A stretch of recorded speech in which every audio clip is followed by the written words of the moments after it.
Tu démarres toujours ultra motivé, nouveau programme, nouvelle résolution, cette fois-ci c'est la bonne, et puis au bout de 2 semaines, il y a plus personne. La motivation a totalement disparu. Du coup, tu culpabilises, tu dis que t'as pas de volonté, puis t'abandonnes. Et si je te disais que c'est pas un manque de motivation, mais que c'est plutôt une erreur stratégique?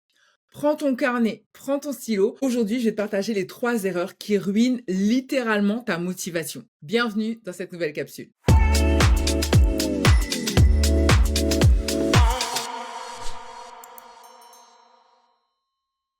Si tu ne me connais pas, moi c'est Patricia Klovka. Je suis diététicienne nutritionniste spécialiste de la perte de poids. Ma mission, c'est d'accompagner les femmes dans leur perte de poids pour qu'elles se sentent enfin belles et épanouies dans leur corps. Le problème quand tu veux perdre du poids, c'est que tu mises tout sur la motivation, comme si c'était ton GPS, comme si c'était la motivation qui allait driver tes actions. Si je suis motivée, je fais. Si je suis pas motivée, je fais pas. Et elle est là ton erreur. La motivation, c'est une émotion. La motivation, c'est fluctuant. C'est pas linéaire. C'est normal qu'un jour tu aies envie et le lendemain t'aies pas envie. Ça, c'est humain. Donc, tu peux pas baser ton objectif sur cette fluctuation.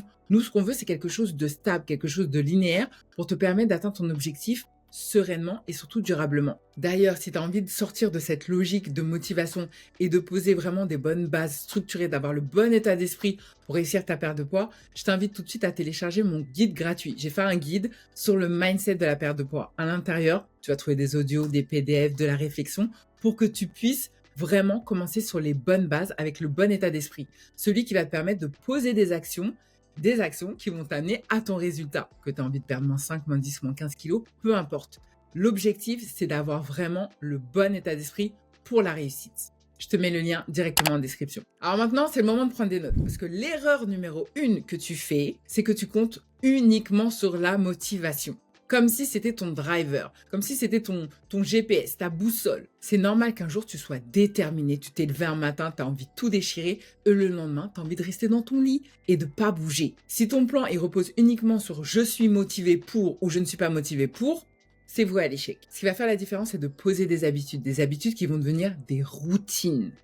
Tu vois, le matin, tu te lèves, tu te brosses les dents. C'est une routine, c'est une habitude. Tu ne poses même pas de questions, tu le fais. Ton objectif, c'est de faire exactement la même chose avec les actions qui vont te permettre de perdre du poids. Et c'est là où rentre en compte la discipline. Tu te lèves le matin, tu te brosses les dents. C'est ce qu'on appelle la discipline. Tu te lèves le matin, tu fais tes actions pour réussir ta perte de poids. C'est ce qu'on appelle la discipline. Et c'est ce qui va faire la différence entre les femmes qui réussissent et les femmes qui galèrent. Les femmes qui réussissent, ce ne sont pas les plus motivées, ce sont les plus disciplinées. Et je te vois venir. Tu vas me dire, oui, mais moi, je suis pas disciplinée. Ah, mais moi, j'ai jamais été disciplinée. Si, à partir du moment où tu te lèves et que tu brosses tes dents tous les jours, que tu te laves tous les jours, ça veut dire que tu es une femme disciplinée. Alors, s'il te plaît, retire-moi ce post-it et pose-moi les actions qui vont renforcer cette nouvelle croyance. Je suis une femme disciplinée. La preuve. La deuxième erreur que je vois le plus souvent, c'est le fait de vouloir tout changer tout de suite. Et que ce soit parfait. Nouvelle alimentation, 5 séances de sport par semaine, 0 sucre, 0 féculents, réveil à 6 heures du mat, et bien sûr, je bois mes 2 litres d'eau par jour. Tu veux tout faire en même temps. C'est trop, ça passe pas. Ton cerveau, il déteste les changements radicaux. Ce qu'il aime, c'est la progression. Ce qu'il aime, c'est ancrer les choses étape par étape, une action après l'autre. Quand tu veux tout changer en même temps, d'un seul coup, tu t'épuises mentalement. Et l'épuisement tue la motivation.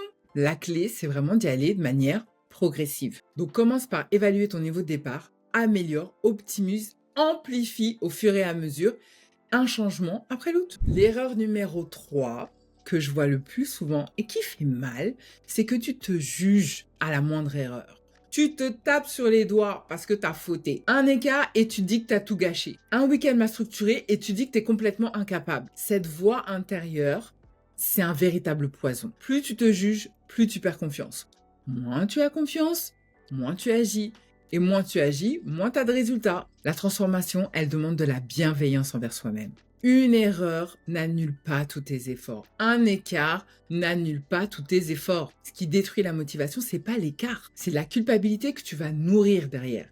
La culpabilité prolongée. Tu es ta meilleure amie, alors parle-toi avec bienveillance. La motivation ne doit pas être ton moteur principal pour perdre du poids. Ce qui va te faire réussir, c'est un environnement structuré, c'est des habitudes simples mais répétées, c'est une vision long terme et c'est un dialogue interne, bienveillant et puissant. La motivation, elle va, elle vient, mais par contre, la stratégie, elle reste. Alors, on se retrouve la semaine prochaine parce que j'aurai une grosse surprise pour toi et j'espère que tu seras présente.